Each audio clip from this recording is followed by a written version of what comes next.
प्रिय दर्शकों, आज की इस वीडियो में आप सुनेंगे फागुन मास महात्म्य के 20वें अध्याय की कथा और अंत में आप सुनेंगे शिव चालीसा।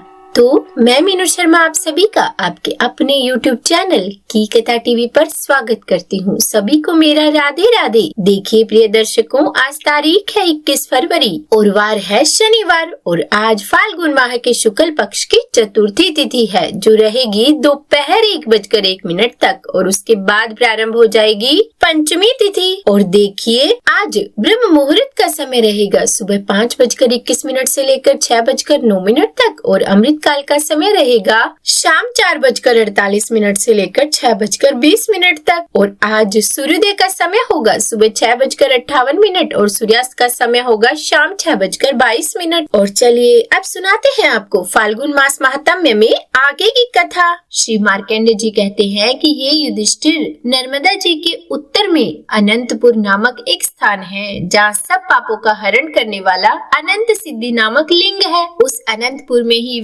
श्रवण तीर्थ, कुबेर तीर्थ, घनत्व तीर्थ, मणिभद्र तीर्थ और यज्ञ तीर्थ है, जो परम पवित्र स्वर्गलोक प्रसिद्ध मनोवांछित फल देने वाले और मोक्षदायक है। वहाँ ऋषियों के पवित्र आश्रम भी है, जो सर्वदेवमय और शुभ है।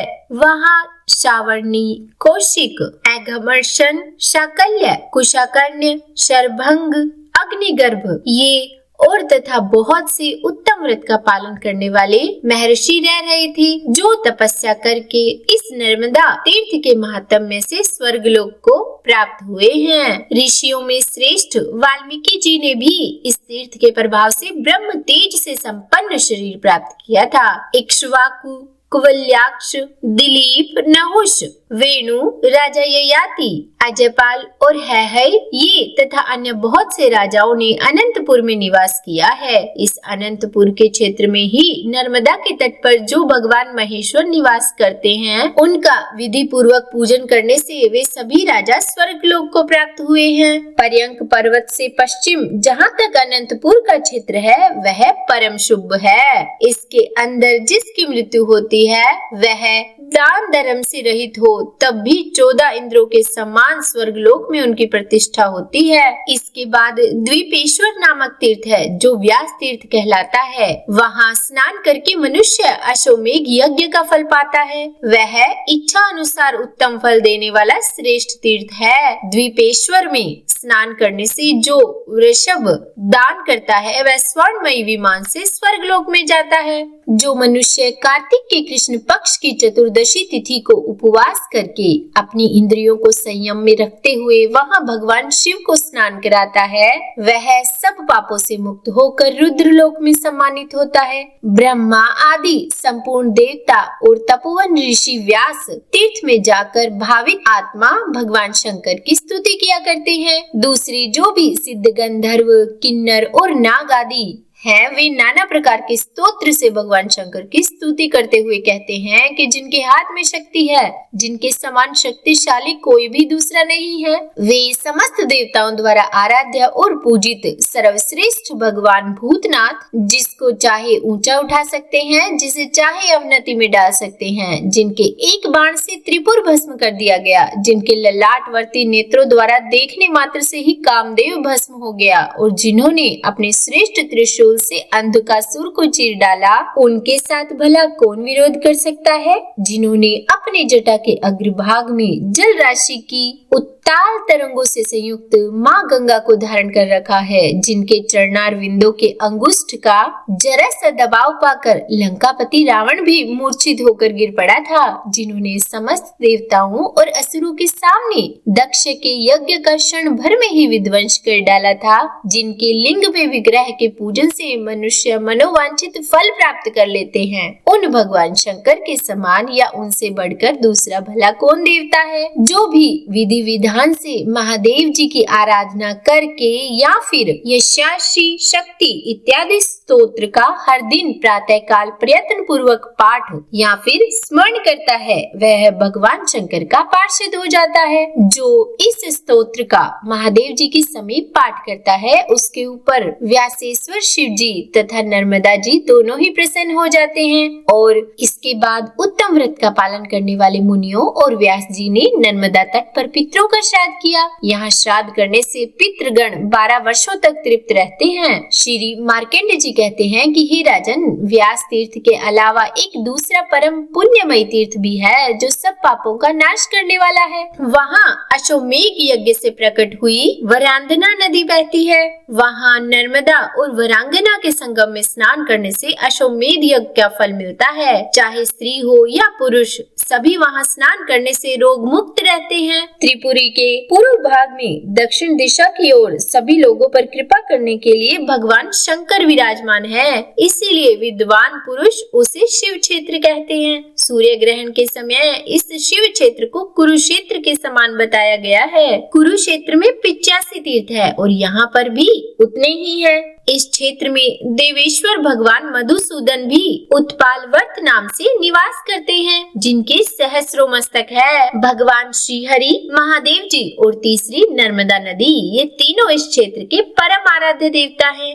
हे राजन, इंद्र आदि देवता भी नर्मदा नदी की महिमा का वर्णन नहीं कर सकते, कभी नहीं कर सकते।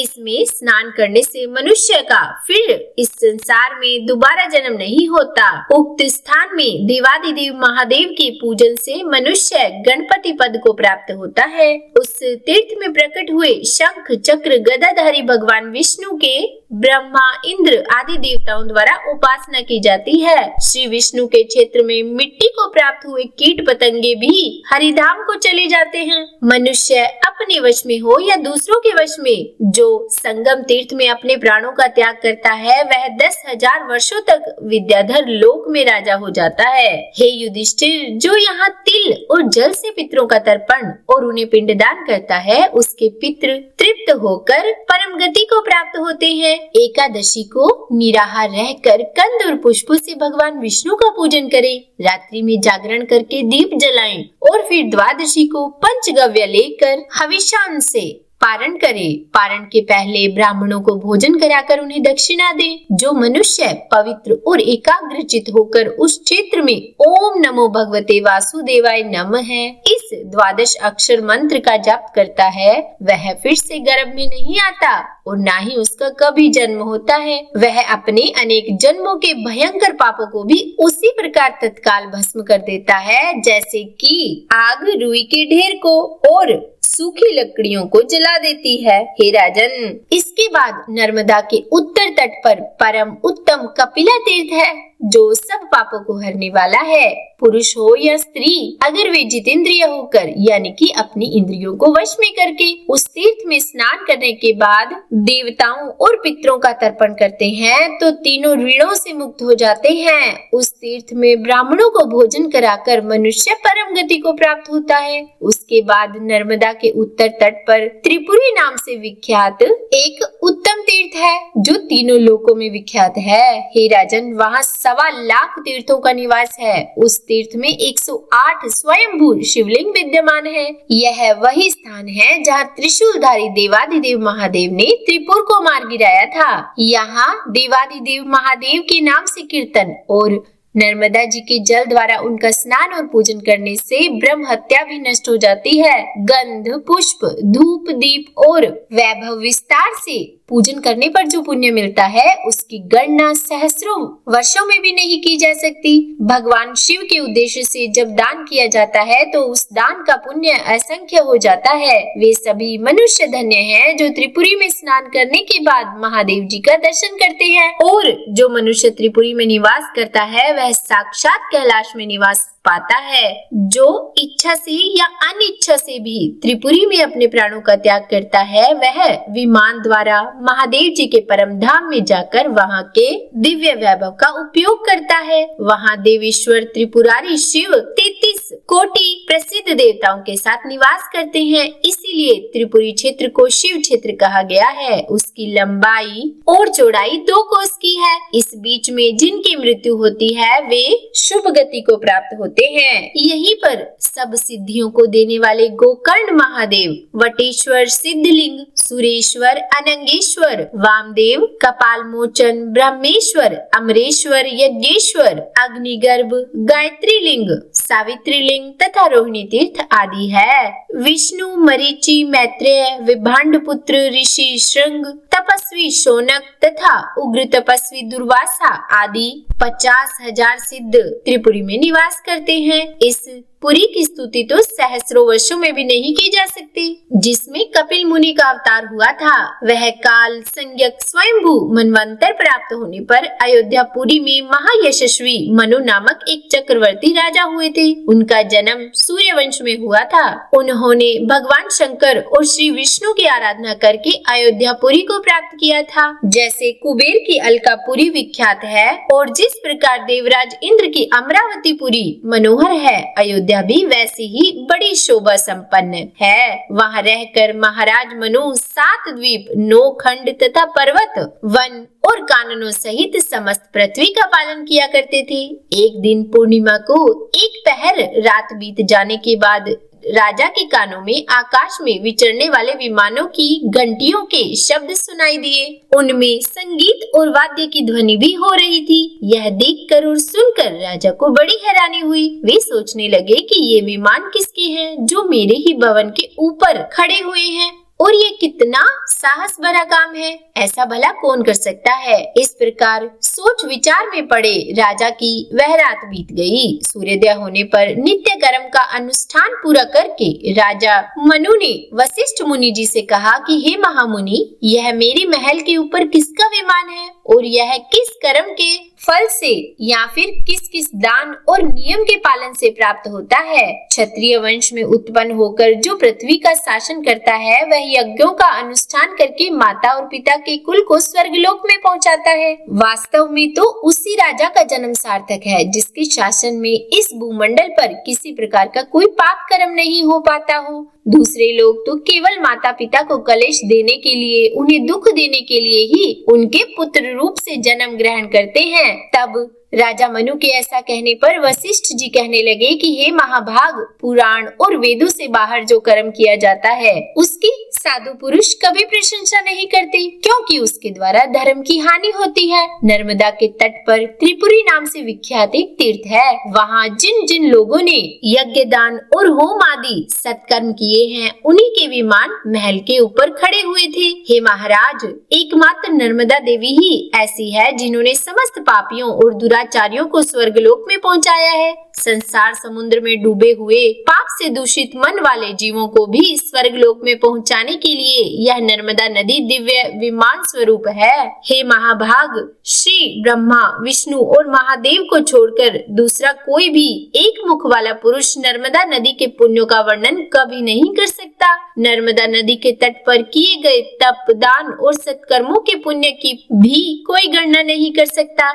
जम्बू द्वीप में जो तीर्थ है और समुद्र है, उनमें से कोई भी नर्मदा नदी की बराबरी नहीं कर सकते। पुण्य क्षेत्र में किया हुआ पाप वज्रलेप हो जाता है। यही बात धर्म के लिए भी है। वहाँ किया हुआ धर्म भी अक्षय होता है। यह जीवन चंचल है, क्षण भंगुर है, इसीलिए मनुष्य कभी पाप न करे। राजा मनु ने नर्मदा जी के सुयश का वर्णन सुनकर अपने मंत्रियों, सदस्यों और सेवकों को भी आज्ञा दी कि तुम सब लोग भी जाकर राज्य की सामग्री लेकर शीघ्र ही नर्मदा नदी की यात्रा करो। इस काम में बिल्कुल भी देर नहीं होनी चाहिए। और फिर राजा विधिवेत्ता ब्राह्मणों के साथ देव दानव वंदित त्रिपुरी पुरी को गए। वहाँ रानियों और समस्त परिवार के साथ नर्मदा जी के जल का दर्शन करके वे जन्म भर के पापों से मुक्त हो गए। उस तीर्थ में विधि पूर्वक स्नान करके देवताओं और पितरों का तर्पण करने के बाद राजा ने चंदन और पुष्प आदि से महादेव जी की पूजा की और नर्मदा नदी के तट पर 10 योजन का विशाल यज्ञ मंडप का निर्माण करवाया। उत्तम व्रत का पालन करने वाले, यज्ञ कर्म में कुशल, चारों विद्याओं के ज्ञाता तथा वेदों के महर्षि और ब्राह्मण उस यज्ञ के लिए आमंत्रित किए गए। जैसे पुष्कर तीर्थ ब्रह्मा, विष्णु और शिव जी इन तीनों देवताओं का स्वरूप है, ठीक उसी प्रकार यह त्रिपुरी तीर्थ भी है। वहाँ राजा ने उत्तम अश्वमेध यज्ञ प्रारंभ किया। उस यज्ञ में संपूर्ण देवताओं का आवाहन किया गया। देवराज इंद्र भी पधारे थे। राजा मनु ने अर्घ, पाद्य, मधुपर्क और विस्तर आदि देकर सबको संतुष्ट किया। वेदोक्त विधि के अनुसार यज्ञ का काम पूरा हुआ। ब्राह्मणों को वैभव के अनुसार दक्षिणा देकर प्रसन्न किया गया। देवता, पितृ और मनुष्य सब सभी तृप्त होकर परम गति को प्राप्त हो गए। श्री ब्रह्मा, विष्णु और शिव जी राजा को वरदान देकर अपने अपने लोक में चले गए।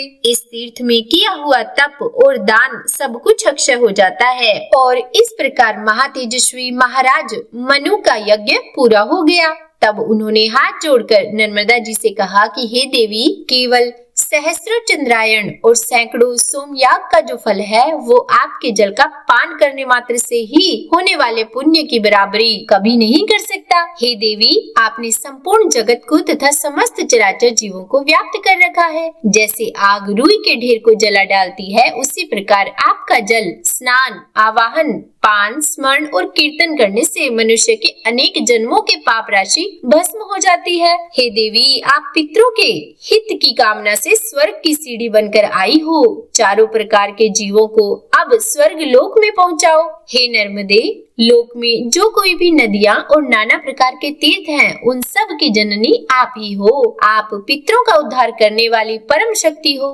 जैसे सूर्य और चंद्रमा का प्रभाव सब जीवों पर एक समान रूप से पड़ता है, जैसे बादल अन्न के पौधों और घासों पर एक समान रूप से जल की वर्षा करते हैं, उसी प्रकार आप संपूर्ण विश्व पर समान रूप से स्नेह रखने वाली गौरवमयी माता हो। हे शुभी, श्री ब्रह्मा और बृहस्पति जी सहस्रों वर्षों तक लगे रहने पर भी आपके गुणों का पूरी तरह से वर्णन करने में समर्थ नहीं है। अमित तेजस्वी मनु जी के द्वारा किए हुए इस स्तुति को सुनकर परम सौभाग्यशाली नर्मदा देवी बोली कि हे महाभाग, मैं तुम पर बहुत अधिक प्रसन्न हूँ। तुम कोई मनोवांछित वर मांगो। तब नर्मदा देवी को नमस्कार करके राजा ने कहा कि हे देवी, आप संपूर्ण जग को पवित्र करो और अयोध्या प्रदेश में अनेक नदियां प्रकट हो जाएं। देवलोक में गंगा आदि अनेकों सरिताएं बहती हैं, ऐसा सुना गया है। वे सब इस भूलोक में जिस प्रकार भी हो उतर आए, ऐसा उपाय कीजिए। यह सुनकर नर्मदा जी कहने लगी कि हे राजन, त्रेता युग के प्रथम भाग में तुम्हारे कुल में भागीरथ नाम से विख्यात एक राजा होंगे। वे इस लोक में गंगा जी को लाएंगे। त्रेता के दूसरे भाग में इसी भारतवर्ष के भीतर कालिंदी, सरस्वती, सरयू तथा महाभागा, गंडकी आदि नदियां भी प्रकट हो जाएगी। तुम्हारे वंश में उत्पन्न भागीरथ के ही नाम पर सरिताओं में श्रेष्ठ गंगा भागीरथी कहलाएगी। भागीरथी के ही समान उनका दूसरा नाम जानवी भी होगा। ये सारी नदियां कन्या द्वीप में प्रसिद्धि को प्राप्त होंगी। तो बोलिए हर हर महादेव। आज की यह कथा समाप्त हुई और चलिए सुनाते हैं आपको शिव चालीसा। जय गणेश गिरिजा सुवन, मंगल मूल सुजान, कहत अयोध्या दास तुम, देहु अभय वरदान। जय गिरिजापति दीन दयाला, सदा करत संतन प्रतिपाला। भाल चंद्रमा सोहत नीके, कानन कुंडल नागफनी के। अंग गोर शिर गंग बहाए, मुंड माल तन शार लगाए। वस्त्र खाल बागंबर सोहे, छवि को देखी नाग मन मोहे। मैना मातु की हवे दुलारी, बाम अंग सोहत छवि न्यारी। कर त्रिशूल सोहत छवि भारी, करत सदा शत्रुन क्षयकारी। नंदी गणेश सोहे तह कैसे, सागर मध्य कमल है जैसे। कार्तिक शाम और गणराऊ, या छवि को कही जात न काऊ। देवन जब ही जाय पुकारा, तब ही दुख प्रभु आप निवारा। किया उपद्रव तारक भारी, देवन सब मिली तुम ही जुहारी। तुरत षडानन आप पठायो, लव निमेष मह मारी गिरायो। आप जलंधर असुर संहारा, सुयश तुम्हार विदित संसारा। त्रिपुरासुर सन युद्ध मचाई, सब ही कृपा कर लीन बचाई। किया तपहि भागीरथ भारी, पूरब प्रतिज्ञा तासु पुरारी। दानिन मह तुम सम को नाही, सेवक स्तुति करत सदाही। वेद नाम महिमा तब गावी, अकत अनादि भेद नहीं पाई। प्रकटि उद्धि मंथन में ज्वाला, जरत सुरासुर भये विहाला। की नहीं दया तहम करी सहाई, नीलकंठ तब नाम कहाई। पूजन रामचंद्र जब कीन्हा, जीत के लंक विभीषण दीन्हा। सहस कमल में हो रहे धारी, कीन्ह परीक्षा तब ही पुरारी। एक कमल प्रभु राखे उजोई, कमल नयन पूजन चहम सोई। कठिन भक्ति देखी प्रभु शंकर, भये प्रसन्न दिए छितवर। जय जय जय अनंत अविनाशी, करति कृपा सबके घटवासी। दुष्ट सकल नित मोहि सतावे, भ्रमत रहो मोहि चैन न आवे। त्राहि त्राहि मैं नाथ पुकारो, यही अवसर मोहि आन उबारो। ले त्रिशूल शत्रुन को मारो, संकट से मोहि आन उबारो। मात पिता भ्राता सब होई, संकट में पूछत नहीं कोई। स्वामी एक है आस तुम्हारी, आए हरहु मम संकट भारी। धन निर्धन को देत सदा ही, जो कोई जांचे सो फल पाही। स्तुति के विधि करे तुम्हारी, शमहु नाथ अब चूक हमारी। शंकर हो संकट के नाशन, मंगल कारण विघ्न विनाशन। योगी यति मुनि ध्यान लगावे, शारद नारद शीश नवावे। नमो नमो जय नमः शिवाय, सुर ब्रह्मादिक पार न पाए। जो यह पाठ करे मन लाई, तापर होत है शंभु सहाय। ऋणिया जो कोई हो अधिकारी, पाठ करे सो पावन हारी। पुत्रहीन कर इच्छा जोई, निश्चय शिव प्रसाद देहि होई। पंडित त्रयोदशी को लावे, ध्यान पूर्वक होम करावे। त्रयोदशी व्रत करे हमेशा, ताके तन नहीं रही कलेशा। धूप दीप नैवेद्य चढ़ावे, शंकर सम्मुख पाठ सुनावे। जन्म जन्म के पाप नशावे, अंत धाम शिवपुर में पावे। कहे अयोध्या दास आस तुम्हारी, जाने सकल दुख हरहु हमारी। नित नेम कर प्रातः ही, पाठ करो चालीसा। तुम मेरी मनोकामना पूर्ण करो जगदीशा। मकसर छठी हेमंत ऋतु, संवत 64 जान। स्तुति 40 शिव ही, पूर्ण कीन कल्याण। तो बोलिए हर हर महादेव। उम्मीद करती हूँ आज की ये वीडियो आपको पसंद आई होगी। अगर अच्छी लगी हो तो वीडियो को लाइक एंड शेयर करके चैनल को सब्सक्राइब करना मत भूलिएगा और कमेंट बॉक्स में ओम नमः शिवाय लिखना भी मत भूलिएगा। तो जपते रहिए हर हर महादेव।